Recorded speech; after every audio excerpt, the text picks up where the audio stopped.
नमस्कार विद्यार्थी मित्रांनो, क्रिएटिव्ह मॅथ्स मराठी या आपल्या लाडक्या यूट्यूब चॅनलमध्ये तुमच्या सगळ्यांचं सहर्ष स्वागत आहे। आज आपण चर्चा करतोय 11th स्टँडर्ड मॅथमॅटिक्स पार्ट 1 सुरू करतोय आणि त्यामधला अँगल अँड इट्स मेजरमेंट यावरती आज आपण चर्चा करणार आहोत। या चॅप्टरला आज आपण सुरुवात करणार आहोत। खूप जास्त नाही, रोज थोडाच अभ्यास आपल्याला करायचा आहे सुट्ट्यांमध्ये, कारण आता 10वीची परीक्षा तुम्ही दिलेत, पुढच्या वर्षी 11वी सायन्सला जी मुलं ॲडमिशन घेणार आहेत तर त्यांच्यासाठी या सगळ्या व्हिडिओ ज्या आहेत त्या खूप महत्त्वाच्या आहेत, कारण आपण 11th मॅथमॅटिक्स वरती चर्चा करतोय या सिरीजमध्ये। तर सध्या पहिलं जे चॅप्टर आहे मॅथमॅटिक्स पार्ट 1चं ते आपण सुरू करतोय, ज्यामध्ये अँगल अँड इट्स मेजरमेंट जे आहेत यावरती आपल्याला चर्चा करायची आहे। या चॅप्टरवरती आपल्याला चर्चा करायची आहे, परंतु या चॅप्टरमध्ये प्रॅक्टिस सेट किंवा एक्सरसाइज नंबर 1.1 जे आहे तर त्याच्यासाठी जे काही इम्पॉर्टंट फॉर्म्युलेज आहेत किंवा त्याच्याशी रिलेटेड इम्पॉर्टंट कन्सेप्ट आहेत त्यावरती आजच्या व्हिडिओमध्ये आपण चर्चा करणार आहोत। आपण आजच्या व्हिडिओमध्ये एक्सरसाइज 1.1 ला सुरुवात नाही करणार, पण 1.1 च्या अगोदर काही महत्त्वाच्या कन्सेप्ट आपल्याला जर माहिती असतील तर आपल्याला एक्सरसाइज 1.1 सोडवायला सोपं जाईल। त्यामुळे या कन्सेप्ट ज्या काही समजून घेणार आहोत आपण त्या खूप इम्पॉर्टंट आहेत। ओके, तर त्याच्यावरती लक्ष द्या। आणि पुढे जाण्याच्या अगोदर एक रिक्वेस्ट आहे मित्रांनो, जे विद्यार्थी नवीन आहेत आपल्या यूट्यूब चॅनलवर आणि अजूनपर्यंत तुम्ही चॅनल सबस्क्राईब नसेल केला तर आत्ताच आपला चॅनल सबस्क्राईब करा आणि त्या बाजूला असलेलं बेलचं बटन दाबा, जेणेकरून मी अपलोड केलेल्या प्रत्येक नवीन व्हिडिओची नोटिफिकेशन तुमच्यापर्यंत पोहोचेल। आणि आपला एक व्हॉट्सअपचा ग्रुप आहे, तो जर जॉईन नसेल केला तर व्हिडिओच्या खाली डिस्क्रिप्शनमध्ये मी व्हॉट्सअपच्या ग्रुपची लिंक तुमच्यासोबत शेअर करतो। ओके, तर बघा मित्रांनो, या ठिकाणी सगळ्यात पहिली गोष्ट काही महत्त्वाच्या कन्सेप्ट आहे, त्याच्यामध्ये डायरेक्टेड अँगल म्हणजे बघा काय, या ठिकाणी मी कन्सेप्ट समजून नाही घेणार, फक्त डायग्रामच्या माध्यमातून आपण काही गोष्टी समजून घेऊयात। बघा, ज्यावेळेस आपण कुठलाही अँगल काढतो, समजा माझ्याकडे ही जी आहे तिला आपण इनिशियल आर्म म्हटलं, समजा AB जी आहे, ज्यावेळेस आपण एखादा अँगल काढतो तर त्याच्या दोन आर्म आपल्याला या ठिकाणी दिसतात। आता समजा इथून OA जी आहे ती इनिशियल आर्म म्हणजे इथून अँगल सुरू होतो आणि हा वर जर गेला, वर म्हणजे अँटी क्लॉकवाईज, आपण जर क्लॉकचा जर विचार करतो, बघा अशा प्रकारे आपला क्लॉक असतो। ओके, आपण म्हणतो हे बाबा क्लॉक आहे आणि घड्याळाचे जे काटे आहेत या क्लॉकचे ते खाली खाली खाली खाली येतात, म्हणजे अशा प्रकारे येतात, बरोबर ना, आणि असे उलटे फिरले म्हणजे अँटी क्लॉकवाईज। तसंच एखाद्या अँगलचं जर मला मेजर काढायचं झालं तर ही जी इनिशियल आर्म असेल आणि टर्मिनल आर्म म्हणजे शेवटची आर्म वर गेली, सुरुवात इथून झाली आणि वर गेली म्हणजे अँटी क्लॉकवाईज गेलेली आहे। ज्यावेळेस आर्म जे आहे ते अँटी क्लॉकवाईज रोटेट करते त्यावेळेस तयार होणारा जो अँगल आहे त्याचं मेजरमेंट जे आहे ते पॉझिटिव्हमध्ये असणार, समजा +50 वगैरे त्याच्यामध्ये आपल्याकडे असू शकतं, हे लक्षात घ्या। आता इथे बघा, इथं इनिशियल आर्म ही आहे आणि खाली आलेली आहे टर्मिनल आर्म ही आहे, दुसरी आर्म ही आहे, म्हणजे इथून सुरुवात झाली आणि खाली आले, म्हणजे तुमच्या ज्या अँगलची जी काही टर्मिनल आर्म आहे ती रोटेट झाले, कशी झाले, क्लॉकवाईज रोटेट झाले, त्यावेळेस ते मेजर असतं अँगलचं, ते काय असतं निगेटिव्हमध्ये असेल, मग -50 वगैरे असू शकणार। ओके, म्हणजे जर तुमची ही जर इनिशियल आर्म असेल आणि टर्मिनल आर्म समजा इथून खाली आली, अशा प्रकारे खाली आली म्हणजे अँटी क्लॉकवाईज फिरली तर ते मेजर जे आहे ते काय असणार आहे, निगेटिव्हमध्ये असणार आहे। आणि जर वर जर गेली, क्लॉकवाईज जर गेली तर ते जे मेजरमेंट असतं ते अँटी क्लॉकवाईज जर गेली वर, अँटी क्लॉकवाईज जर तुमची टर्मिनल आर्म जर रोटेट करत असेल तर ते तयार होणाऱ्या अँगलचं जे काही मेजरमेंट आहे ते कसं असणार आहे, पॉझिटिव्हमध्ये असणार आणि क्लॉकवाईजला निगेटिव्ह। लक्षात घ्या, क्लॉकवाईज जर रोटेट करत असेल टर्मिनल आर्म, ओके, तर तयार होणारा जो काही तुमचा अँगल असेल त्याचं जे मेजरमेंट असेल ते -30 असेल। क्लॉकवाईज जर रोटेट करत असेल तर अँटी क्लॉकवाईज जर रोटेट करत असेल तुमची टर्मिनल आर्म तर तयार होणारा जो अँगल आहे त्याचं जे मेजरमेंट असणार आहे ते पॉझिटिव्हमध्ये असणार आहे। एवढ्या गोष्टी आपल्याला लक्षात ठेवणं गरजेचं आहे। तर याच्यामध्ये आपल्याला अँगलचे वेगवेगळे प्रकार आहेत, म्हणजे बघा झिरो अँगल, समजा माझ्याकडे अशा प्रकारे ही एक इनिशियल आर्म आहे, बघा OA ही आपल्याकडे इनिशियल आर्म आहे आणि याची जी टर्मिनल आर्म आपल्याला दिसते ती टर्मिनल आर्म जी आहे म्हणजे दुसरी जी आर्म आहे, अंतिम भुजा तिला आपण मराठीत म्हणतो, टर्मिनल आर्म जी आहे ती रोटेटच करत नाही, त्यावेळेस त्याला झिरो अँगल आपण असं म्हणतो। बघा, if the ray OA has zero rotation, जर याचं रोटेशन झिरो झालं आहे तर हा अँगल कुठला झाला, झिरो अँगल। तर रोटेशन झिरो असेल तर झिरो अँगल, तर एकदम सिंपल आहे, काय मोठा विषय नाही आहे। दुसरी गोष्ट वन रोटेशन अँगल, आता समजा माझ्याकडं या ठिकाणी आपली ही आपल्याकडं OA ही जी आहे तुमची इनिशियल आर्म आहे। आता वन रोटेशन म्हणजे काय, समजा आता ही जी आपली तुमची जी काही आर्म आहे OA, इथून तुम्हाला टर्मिनल आर्म जी आहे ती अशा प्रकारे फिरून परत इथपर्यंत आले, परत OA वरच आले, म्हणजे तुमची जी काही समजा इथं B म्हणू, हां, म्हणजे तुमची जी इनिशियल आर्म OA आहे आणि टर्मिनल जी आहे टर्मिनल आर्म जी आहे, जी अंतिम भुजा आहे, शेवटची आर्म आहे, ती गोल फिरून फिरून परत ओएवरच आले, एक पूर्ण राऊंड मारून परत ओएवरती आले, तर याला आपण 1 रोटेशन अँगल म्हणतो. आणि याचं मेजरमेंट आहे ते 360 डिग्री असतं, आपण असं म्हणू शकतो. ओके, याचं जे मेजरमेंट आहे ते 360 डिग्री, याला आपण 1 रोटेशन अँगल म्हणतो. 0 अँगल म्हणजे काहीच प्रकारामध्ये रोटेशन झालं नाही, आणि 1 रोटेशन अँगल म्हणजे काय, एक पूर्ण रोटेशन झालं असेल तर तो अँगल जो आहे त्याला आपण 1 रोटेशन अँगल असं म्हणू शकतो. ठीक आहे, जाऊयात पुढे. तर ह्या काही छोट्या छोट्या कन्सेप्ट आहेत. आता स्ट्रेट अँगल म्हणजे समजा तुमच्याकडे ही आपल्याकडे OA जी आहे ती मगाशी म्हटलं त्याप्रमाणे इनिशियल आर्म आहे. ओके, बघा या ठिकाणी आपण लक्षात घ्या, इनिशियल आर्म आहे, आणि इथून तुमचा जो दुसरी जी OB जी आर्म आहे, टर्मिनल आर्म, तर ही अशा प्रकारे फिरून सरळ या ठिकाणी याला अपोजिट डायरेक्शनमध्ये येते, बरोबर ना. OA जी आहे ना ती OB जी आहे ती OA ला अपोजिट डायरेक्शनमध्ये असेल, त्यावेळेस याला आपण काय म्हणतो की स्ट्रेट अँगल. आणि या स्ट्रेट अँगलचं जे मेजरमेंट आहे ते 180 डिग्री असतं. बघा या ठिकाणी दिलंय की after the rotation if initial ray, बरोबर का, इनिशियल रे जो आहे OA and terminal ray OB are opposite direction, then directed angle so form is known as a straight angle.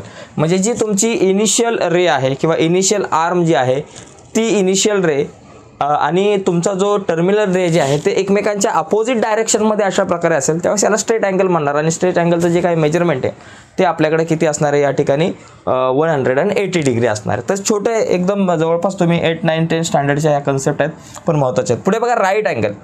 बघा राईट अँगल म्हणजे काय बाबा 90 डिग्रीचा. आता याच्यामध्ये मला काय जास्त सांगायची गरज नाही. तुमची OA ही जी आहे तुमची इनिशियल आर्म आहे किंवा इनिशियल रे आहे, आणि तुमचा टर्मिनल जो रे आहे या ठिकाणी 90 डिग्रीमध्ये जर असेल, परपेंडिक्युलर असेल, ओके, तर तो 90 डिग्रीचा अँगल होतो. मग याला काय बोलायचं, बरं राईट अँगल माहिती आहे तुम्हाला, 90 डिग्रीचा जो अँगल असतो त्याला राईट अँगल म्हणतात. त्याची डेफिनेशन इथं काय बघा, 1/4 of 1 rotation angle is called as 1 right angle. It is also half of straight angle. 1 rotation angle is 4 right angle. बरं का, आता एक पूर्ण रोटेशन अँगल म्हणजे 4 राईट अँगल. आता याच्यामध्ये यांनी सांगितलं की बाबा 1/4 ऑफ 1 रोटेशन म्हणजे एका रोटेशनचा 1/4 भाग, 1/4 अँगल तो 90 डिग्रीचा असतो, किंवा स्ट्रेट अँगलचा हाफ जो अँगल असेल तो 90 डिग्रीचा असेल. अशा प्रकारे आपल्याला सांगता येईल. आणि 90 डिग्रीचा अँगल म्हणजे बाबा किती, राईट अँगल म्हणजे 90 डिग्रीचा अँगल असतो आपल्याला, ज्याचं मेजर 90 डिग्री असतं तो राईट अँगल. तर या छोटे छोटे कन्सेप्ट आहे, सिम्पल कन्सेप्ट आहे. पुढे बघा अँगल्स इन स्टँडर्ड पोझिशन. आता अँगल्स इन स्टँडर्ड पोझिशन म्हणजे काय की बघा in the rectangular coordinate system a directed angle with its vertex at origin O and the initial ray along with the positive X. बघा ज्यावेळेस तुमचे जे angles जो आहे, एखादा अँगल्स तो कशामध्ये असणार आहे, अशा प्रकारे आपला बघा एक्स ॲक्सिस आणि वाय ॲक्सिसचे जे ग्राफ आपण म्हणतो, एक्स ॲक्सिस आहे आपल्याकडं आणि हा आहे आपल्याकडं वाय ॲक्सिस. ओके, ज्यावेळेस तुमचा इनिशियल रे जो आहे तो सुरुवात कुठून होतो, ओरिजिनमधून होतो. ओके, त्याची जी सुरुवात आहे बघा या ठिकाणी दिलं आहे in the rectangular coordinate system. अशा प्रकारे जी कोऑर्डिनेट सिस्टीम असते ज्याच्यामध्ये एक्स ॲक्सिस असतो, वाय ॲक्सिस असतो, दोघांचा कोऑर्डिनेट 0 असतो.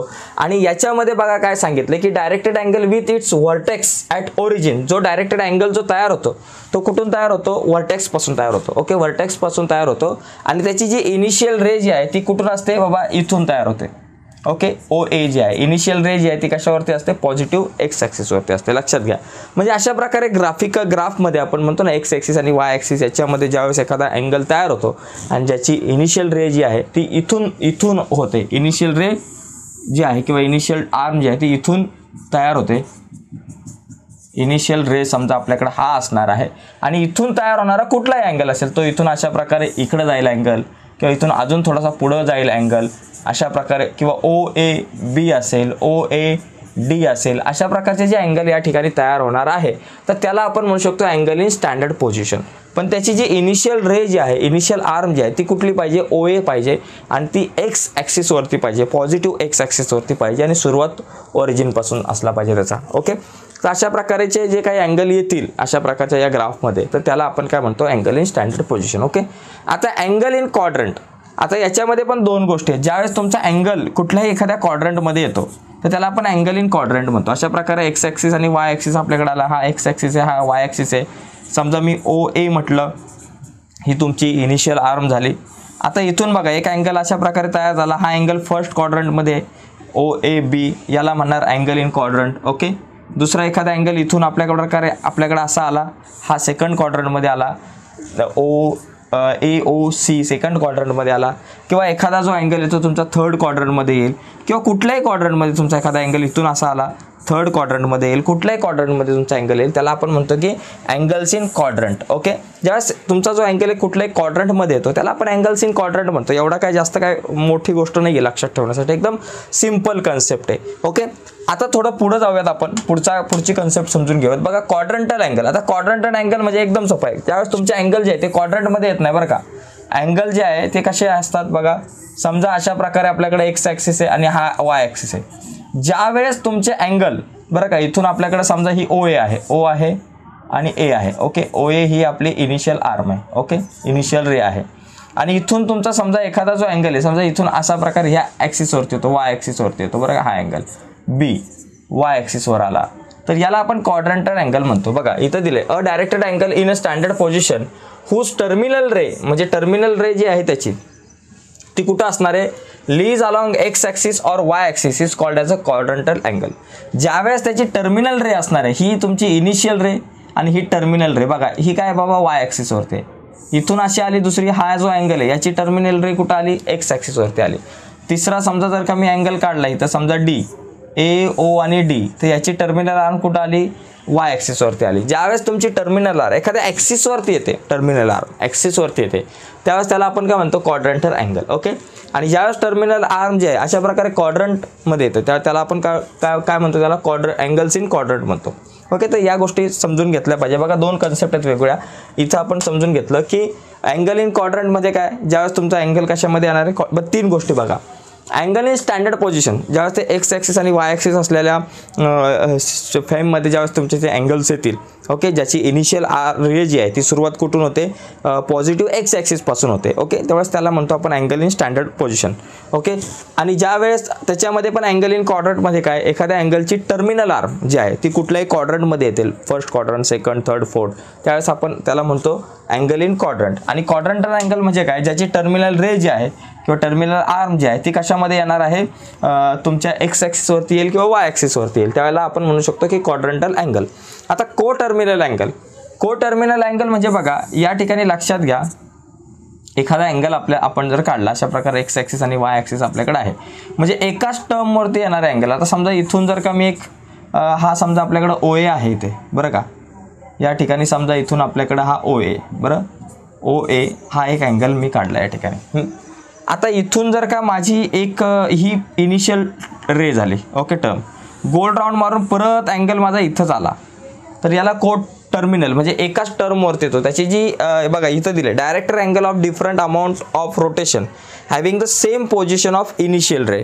इनिशियल रेची पोझिशन सेम असेल आणि टर्मिनल रेची पोझिशन पण सेम असेल तर त्याला आपण को टर्मिनल अँगल म्हणतो. ओके, समजा एखादा अँगल, समजा आपण अजून एक एक्झाम्पल घेऊयात. समजा इथं एखादा हा अँगल मी काढला बरं का, इथून हा जो एक अँगल आपण या ठिकाणी काढला, याची इनिशियल बघा इनिशियल रे झाली ही, आणि त्याच्यानंतर ही टर्मिनल रे झाली. ओके, आता हा एक अँगल झाला. आता मी काय करतो, दुसरा एक अँगल काढतो. आता हा जो अँगल आहे समजा 30 डिग्रीचा आहे. किती डिग्रीचा आहे, 30 डिग्रीचा. आता आपण अजून एक अँगल काढू जो सुरू होणार आहे इथूनच, पण तो आता बघा अपोजिट डायरेक्शनमध्ये आपण काढू. हा इथून असा काढू, उलटा असा काढला, हा अँगल याच टर्मवरती आला. म्हणजे याची बघा या अँगलचा जर विचार केला, याची जी इनिशियल रे काय OA आहे आणि इथून असा उलटा अँटी क्लॉकवाईज काढला आणि याचं जे मेजर आहे -330 डिग्री, या अँगलचं मेजर काय -330 डिग्री. म्हणजे याची इनिशियल रे OA आणि त्याची टर्मिनल रे काय बाबा OB आहे, समजा OB आहे बरोबर, 330 डिग्रीची, -330ची. आणि हा 30 डिग्रीचा जो अँगल आहे त्याची पण इनिशियल रे जी आहे ती किती आहे बाबा OA, आणि त्याची जी तुमची टर्मिनल रे आहे OB. म्हणजे इनिशियल रे टर्मिनल रे दोन्ही सुद्धा कॉमन असतील तर आपण त्याला म्हणू शकतो को टर्मिनल अँगल. ओके, आता दुसरा मुद्दा याच्यामध्ये असा की या दोघांची जर तुम्ही सम केली तर या दोघांमधला डिफरन्स जर काढला, डिफरन्स तो 360 येतो. बघा 30 डिग्री मोठा नंबर आहे, मायनस हा -330 जर तुम्ही केलं तर तुमच्याकडे आन्सर येतं बघा या ठिकाणी 30 मायनस प्लस 330, आपल्याकडे किती आला आन्सर, 360 आन्सर येतं. एवढं लक्षात घ्या की को टर्मिनल अँगलचा जो काही डिफरन्स असेल, दोन को टर्मिनल अँगल असतील तर त्यांच्यामधला जो डिफरन्स आहे तो 60 डिग्री येतो. आता परत एक एक्झाम्पल या ठिकाणी आपण बघूयात एक्झाम्पल बेसवरती. समजा आपल्याकडे अशा प्रकारे एक्स ॲक्सिस आणि हा वाय ॲक्सिस असेल. बरं, इथं आहे ओ आणि इथं आहे ए आणि इथं आपण एक अँगल या ठिकाणी आपण इथून असा काढू, हा एक अँगल काढू. ओके, इथं आला बी तुमचा पॉईंट आणि हा जो अँगल आहे याचं जे मेजर आहे समजा आपल्याकडं 40 डिग्री आहे. ओके, अशा प्रकारे हा अँगल आहे, याचं मेजर आपल्याकडं 40 डिग्री आणि हा अँगल इथून असा क्लॉकवाईज गेलेला आहे. आता दुसरा अँगल आपण क्लॉकवाईजच काढू. बरं का, इथून असा आहे फिरला आहे हा अँगल असा फिरून यांनी एक पूर्ण टर्म पूर्ण करून परत इथं आलेला आहे. म्हणजे बघा, हा जो अँगल तुम्ही याचा जर विचार केला तर हा इथून फिरून परत याच टर्मवरती आला आहे. म्हणजे याची जी इनिशियल आर्म जी आहे ती ओ ए आहे आणि टर्मिनल आर्म जी आहे ती ओ बी आहे. दोघांची हा 40 डिग्री असलेला. आता हा जो अँगल आहे हा किती डिग्रीचा असणार आहे? 300 अँड जवळपास साधारणतः 360 प्लस आपल्याकडे हा 400 डिग्रीचा समजा आपल्याकडे अँगल झाला आहे.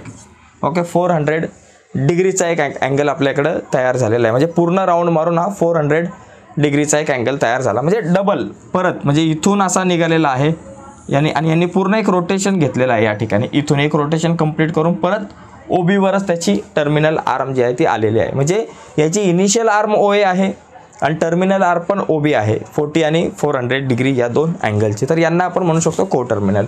दोघांमधला डिफरन्स मोठा नंबर 400 त्याच्यातून छोटा नंबर मायनस केला तर मला आन्सर मिळतं 360. तर दोघांमधला डिफरन्स 360 असतो, एवढं लक्षात ठेवणं गरजेचं आहे. ओके, आता याच्यामध्ये आपल्याला एक प्रश्न सुद्धा विचारला जातो की बाबा जे अँगल्स आहेत ते को टर्मिनल अँगल आहेत की नाही एवढं सांगा आम्हाला. समजा एखादा तुम्हाला प्रश्न आपल्याकडे या ठिकाणी विचारला गेला की बाबा दोन अँगल आहेत आपल्याकडे. बघा, 390चा एक अँगल 90 डिग्रीचा एक अँगल आहे आणि दुसरा 30 डिग्रीचा एक अँगल आहे. हे दोघे जण को टर्मिनल अँगल आहेत का एकमेकांचे? तर ते शोधण्यासाठी काय करायचं, दोघांमधला डिफरन्स काढायचा. बघा, या ठिकाणी आपण काय करू, 390 मोठा नंबर मायनस 30 काय झालं बाबा, दोघांमधला डिफरन्स 360 आला. म्हणजे हे को टर्मिनल अँगल आहे. हा डिफरन्स 360 येऊ शकतो किंवा 360च्या टेबलमधला नंबर येऊ शकतो, 720 पण येऊ शकतो. किंवा दुसरा समजा आपल्याकडे आहे एक आहे 300 आणि मायनस 60 डिग्री आहे. बरोबर, आता दोघांमधला नंबर मोठा कुठला 300 आणि मायनस काय करायचं आपल्याला मायनस 60 करायचं. 300 मायनस मायनस प्लस 60 काय झालं बाबा 360. म्हणजे हे अँगल काय बाबा झाले तुमचे को टर्मिनल अँगल आहेत. ओके, तर अशा प्रकारे प्रश्न आपल्याला आहे आपल्या एक्सरसाइजमध्ये, ते नंतर आपण बघणार आहोत. पुढे बघा, पुढचा सगळ्यात महत्त्वाचा मुद्दा आहे की मेजर ऑफ अँगल्स. बघा, अँगलचं मेजर आतापर्यंत आपण काय केलं की अँगलचं जे मेजर आहे ते डिग्रीमध्ये लिहित होतो, 70 डिग्री 80 डिग्री 90 डिग्री. परंतु अँगलचं मेजर डिग्रीसोबत बघा दोन मेथड्स आहेत. पहिली गोष्ट डिग्री मेजरमेंट एक आहे आणि दुसरी रेडियन मेजर आहे. बरोबर का, डिग्री म्हणजे 70 80 90. जसं बघा ना, आता समजा माझ्याकडे हा पेन आहे, याची लेंथ समजा 10 सेंटीमीटर असेल तर 10 सेंटीमीटर बरोबर एखादा म्हणून 0.1 मीटर आहे ते पण चालेल. किंवा एखादा म्हणेल की बाबा 1000 मिलीमीटर आहे.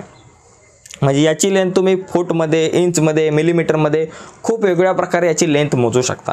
तसं अँगलचं जे मेजरमेंट आहे ते आपण दोन महत्त्वाच्या याच्यामधून मोजू शकतो की एक तर आहे डिग्री मेजरमध्ये जे आपण रेग्युलरली आतापर्यंत मोजत आलेलो आहोत 70 80 90 वगैरे, आणि दुसरं आहे रेडियन मेजर. तर हे दोन मेजर आहे. तर डिग्री मेजर तर आपल्याला माहिती आहे. डिग्री मेजर म्हणजे काय बघा, या ठिकाणी आता समजून घेऊया डिग्री मेजरचा जो विचार आहे.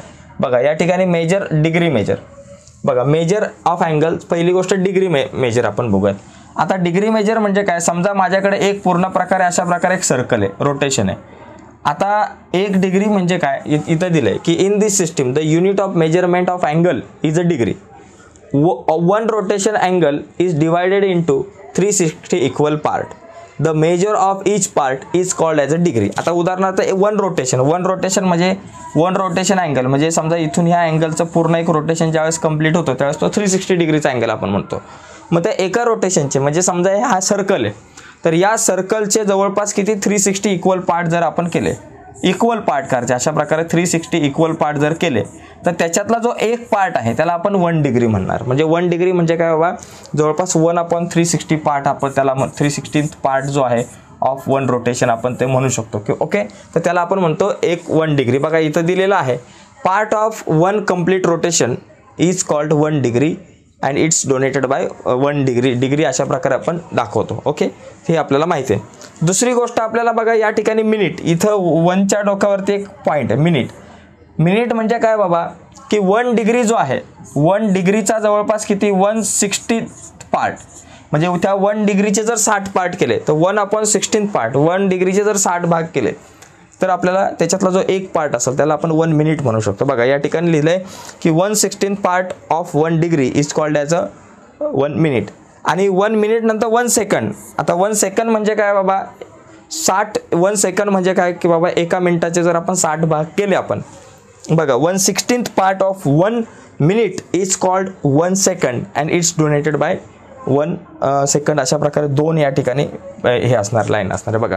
म्हणजे 1 बाकी एवढ्या व्याख्या लक्षात ठेवण्यापेक्षा 1 degree is equal to 60 minute लक्षात घ्यायचं आणि 1 minute is equal to 60 second लक्षात घ्यायचं. 1 degree is equal to 60 minute आणि 1 minute is equal to 60 second एवढं लक्षात ठेवायचं. या 2 गोष्टी तुम्हाला लक्षात ठेवाव्या लागतील.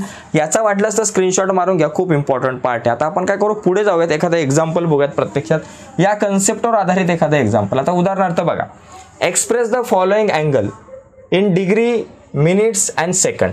आता हा काय या ठिकाणी बघा इथं जर बघितलं तर 74 डिग्री आहे तर याला डिग्री मिनिट आणि सेकंडमध्ये आणायचं. आता याचा अर्थ बघा 74.87 डिग्री आहे. ओके आता याला आपण असं म्हणू शकतो की बाबा 74 plus 0.87 degree 74 degree plus 0.87 degree.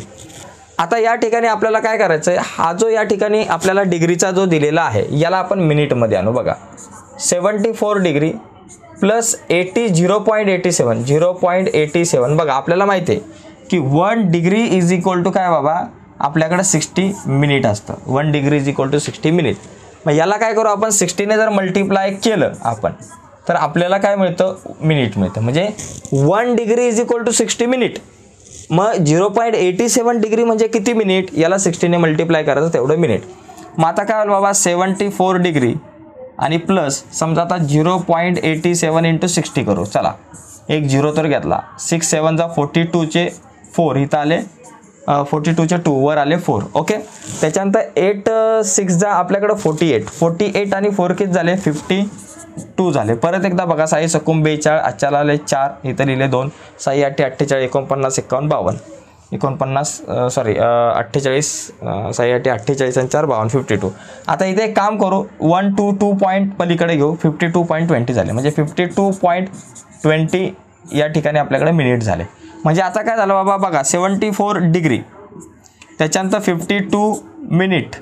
Okay 72 degree 52 minute आणि त्याच्यानंतर पुढे काय होईल बघा 52 मिनिट आणि प्लस हे 0.20 मिनिट याला आपण असं वेगळं लिहू. बरोबर काय केलं आपण 70 डिग्री अशा प्रकारे क्वेश्चन आपल्याला विचारला जातो.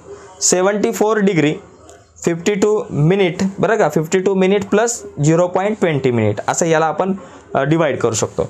आता आपल्याला काय करायचं परत या मिनिटला आपण सेकंडमध्ये आणू शकतो. 74 डिग्री 52 मिनिट. आता याला परत सेकंडमध्ये आणण्यासाठी आपल्याला कितीने मल्टिप्लाय करावं लागणार 0.20 इंटू 60 आता झालं सेकंड. मिनिटचं सेकंडमध्ये करण्यासाठी आपल्याला माहिती आहे 1 minute is equal to 60 second असतं. ठीक आहे मग आपण या ठिकाणी काय करू याला 60ने मल्टिप्लाय करू. मग आपल्याकडे काय राहतील 74 डिग्री 52 मिनिट आणि 20 इंटू 60 किती झाले बाबा बघा 20 इंटू 60 6 2 12 1 2 0 म्हणजे 12 आले या ठिकाणी आपल्याकडे आन्सर किती आलं 12 सेकंड. तर अशा प्रकारे आपल्याला याला कन्व्हर्ट करता येऊ शकतो. तर अशा प्रकारचा सुद्धा क्वेश्चन आपल्याकडे येतो की ज्याच्यामध्ये आपल्याला काय करायचं की एक्सप्रेस द फॉलोइंग अँगल. हे जे अँगल आहेत या अँगलला आपण कशामध्ये कन्वर्ट केलं डिग्री वगैरेमध्ये कन्वर्ट केलं डिग्री मिनिट्स आणि सेकंडमध्ये कन्वर्ट केलं. फक्त डिग्रीमध्ये होता 74.87 फक्त डिग्रीमध्ये होतं तर त्याला आपण डिग्री मिनिट्स आणि सेकंड या दोघांमध्ये आपण कन्वर्ट केलं. एकदा व्यवस्थित बघा तुम्ही हे एक्झाम्पल समजून घ्या आणि दुसरं एक एक्झाम्पल तुम्हाला देतो सॉल्व करायला की ते एकदा सॉल्व करून बघा 87.74 डिग्री याला तुम्ही काय करा अशा प्रकारे कन्वर्ट करा. फक्त हे गणित जरा नीट समजून घ्या आणि मग तुम्ही कन्वर्ट करा. ओके आता थोडंसं पुढे जाऊयात पुढचा पार्ट आपण या ठिकाणी समजून घेऊयात. बघा या ठिकाणचा पुढचा सगळ्यात महत्त्वाचा पार्ट म्हणजे दुसरं जे मेजर अँगलची जी मेजरची जी काही सिस्टीम आहे दुसरी सिस्टीम कुठली सर्क्युलर सिस्टीम जिला आपण रेडियन मेजर म्हणतो. आता आपल्याला 1 डिग्री म्हणजे माहिती आहे 1 डिग्री म्हणजे काय बाबा एका सर्कलचे जवळपास तुम्ही 360 पार्ट केले तर त्याच्यातला एक पार्ट म्हणजे 1 डिग्री. आता याच्यानंतर आपण समजून घेऊयात की बाबा 1 रेडियन म्हणजे काय एक रेडियन म्हणजे काय. समजा मी एक सर्कल काढला या सर्कलमध्ये समजा मी एक रेडियस ही एक रेडियस आहे आणि ही दुसरी रेडियस आहे. ओके आता याच्यामध्ये समजा हा जो आर्क आपल्याकडे आहे, इथं ए आहे, ओ आहे आणि बी आहे, याच्यामध्ये ह्या आर्क ए बीची जी लेंथ आहे ही रेडियस एवढीच आहे. बघा लक्षात घ्या, ज्या वेळेस एक रेडियस ही रेडियस, या दोन रेडियसने तयार होणार जो इथं अँगल आहे सेंट्रल अँगल. ओके. आणि त्यावेळेस ज्यावेळेस ही आर्क जी आहे ती पण रेडियस इतकीच असणार आहे. म्हणजे ही आर्क जी आहे ती या रेडियस इतकीच असणार आहे. म्हणजे ही रेडियस तर इक्वल आणि आर्क पण रेडियस इतकी असणार आहे. त्यावेळेस इथं जो अँगल तयार होतो त्याला आपण 1 रेडियन असं आपण म्हणतो. बघा 1 रेडियन म्हणजे तुमच्या यामध्ये BOAचा जर विचार केला तर याचं मेजर 1 रेडियन असतं. केव्हा असतं? ज्या वेळेस ही रेडियस इक्वलच आहे, ह्या रेडियस एवढीच तुमची ही जर तुमची आर्क असणार इंटरसेप्टेड आर्क, त्यावेळेस इथं तयार होणारा अँगल 1 रेडियन असतो. एवढं समजून घेणं गरजेचं आहे. आता रेडियन आणि याच्यामधला डिफरन्स आपल्याला कळायला पाहिजे. 1 डिग्री इज इक्वल टू किती रेडियन, बरं का, रेडियन किती रेडियन. आता रेडियन दाखवताना या चिन्हाने दाखवतात. जसं 1 डिग्री असं दाखवतो आपण, 0 लिहितो वर, तसं 1 रेडियन कसं लिहितो आपण, हे डिग्रीमध्ये लिहितो आपण. ओके. डिग्रीच्या टायमाला डोक्यावर 0 लिहितो आणि रेडियनच्या टायमाला डोक्यावरती अशा प्रकारे C जो आहे तो आपण दर्शवत असतो. ठीक आहे. आता याच्यामध्ये काही 2 गोष्टी महत्त्वाच्या आहेत. आपल्याला रेडियन आणि डिग्री यांच्यातला या ठिकाणी सहसंबंध आहे. To convert degree measure into radian measure आपल्याला काय करायचं, जसं आपण सेंटीमीटरचं किलोमीटरमध्ये करतो किंवा सेंटीमीटरचं मीटरमध्ये कन्वर्ट करतो, तसंच आपल्याला इथं प्रश्न आहे की डिग्रीचं रेडियनमध्ये कन्वर्ट करायला विचारला जातो प्रश्न आणि रेडियनचं डिग्रीमध्ये कन्वर्ट करायला प्रश्न विचारला जातो. मग आपण काय करायचं, to convert degree measure into radian measure. जर का तुम्हाला एखादं डिग्री मेजर दिले 70 डिग्री दिलेला आहे आणि त्याला रेडियनमध्ये आणायचं तर काय करायचं माहिती आहे का, मल्टिप्लाइंग डिग्री मेजर बाय π/80. समजा 70 डिग्रीचा तुम्हाला रेडियनमध्ये आणायचं आहे तर तुम्ही काय करणार, या 70ला कितीने मल्टिप्लाय करायचं, π/180ने मल्टिप्लाय करायचं, म्हणजे तुमच्याकडे काय येईल, रेडियन येईल. मग काय होईल बाबा, 0 0 गेला म्हणजे काय राहिलं, 7π/18 रेडियन झालं. लक्षात आलं. एकदम सोपा मुद्दा आहे. म्हणजे काय केलं तुम्ही, 70 डिग्रीचं रेडियनमध्ये कन्वर्ट केलं. म्हणजे ते कन्वर्ट करण्यासाठी तुम्हाला काय करावं लागतं की π/180ने मल्टिप्लाय करायचं. समजा आला प्रश्न तुम्हाला की convert into radian. Okay. Convert into radian. मग 70ला जर रेडियनमध्ये आणायचं आहे तर π/180ने मल्टिप्लाय करायचा, विषय संपला. आणि to convert radian measure into degree measure, जर रेडियन मेजरला तुम्हाला डिग्री मेजरमध्ये कन्वर्ट करायचं असेल तर तुम्हाला कशाने मल्टिप्लाय करायचं, 180/π. समजा 7π/18 हा रेडियनमध्ये, याला डिग्रीमध्ये आणायचा आहे. 7π/18ला डिग्रीमध्ये आणण्यासाठी आपण काय करतो, 180/πने मल्टिप्लाय करायचा. त्यावेळेस तुमचं काय होणार आहे, डिग्री. म्हणजे तुमचं रेडियनमधलं जे आहे त्याला डिग्रीमध्ये आणायचं आहे तर काय करायचं, 180/πने मल्टिप्लाय करायचं. एवढं लक्षात घ्यायचं. टू कन्वर्ट डिग्री टू रेडियनमध्ये आणताना π/180 आणि रेडियन टू डिग्रीमध्ये आणताना एखाद्या नंबरला 180/πने मल्टिप्लाय करायचं. आता काय होईल, π जातील, 18 10 जा 180 आणि 10 × 7 किती झालं, 10 × 7 इज इक्वल टू 70 डिग्री तुमचं बरोबर होतं. तर अशा प्रकारे लक्षात घ्या. 2 गोष्टी तुम्ही समजून घेतल्या की एक प्रत्यक्षात आपण एक्झाम्पल बघूयात की ज्या वेळेस तुम्हाला एखादा नंबर रेडियन टू डिग्रीमध्ये आणायचा असेल तर काय करायचं, तुम्हाला डिग्री टू रेडियनमध्ये असताना π/180मध्ये मल्टिप्लाय करायचं π/180ने आणि रेडियन टू डिग्रीमध्ये आणताना 180/πने. आता इथे बघा एक क्वेश्चन आहे, convert the following angle measure in radian major. आता याला रेडियनमध्ये आणायचं तर आपण काय करणार, 70ला कितीने मल्टिप्लाय करणार, इंटू π/180ने मल्टिप्लाय करायचा. असा प्रश्न कंपल्सरी येतो तर रेडियन होणार. ठीक आहे. आता 0 0 गेला, वर काय राहिला, 7 × π 7π/18 रेडियन झालं. हे झालं रेडियन. आता इथं काय करायचं, convert the following radian measure in the degree. आता याला रेडियनला डिग्रीमध्ये आणायचं आहे. मग आपण काय करणार, 7π/3 आहे, याला काय करायचं, 180/πने मल्टिप्लाय करायचं. म्हणजे काय होणार, इथं डिग्री होणार. लक्षात आलं.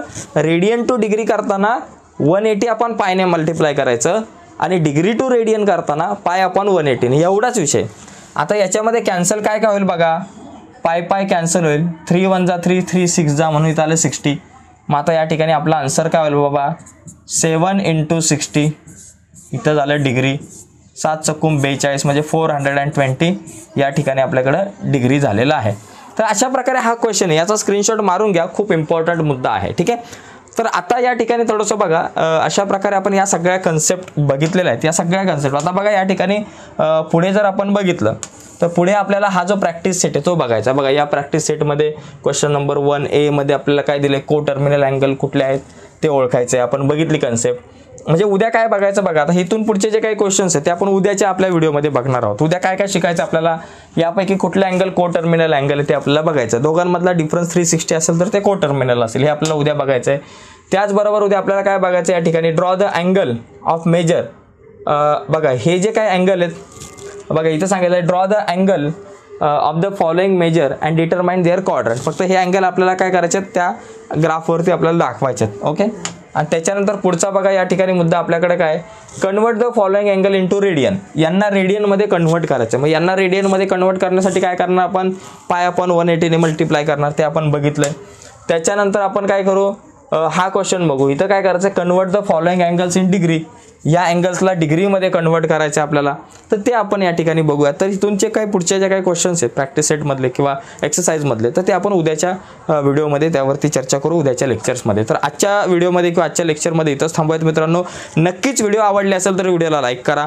नवीन असाल तर चॅनल सबस्क्राईब करून त्या बाजूला असलेलं बेलचं बटन दाबा, जेणेकरून मी अपलोड केलेल्या प्रत्येक नवीन व्हिडिओची नोटिफिकेशन तुमच्यापर्यंत पोहोचेल. बाय मित्रांनो, धन्यवाद.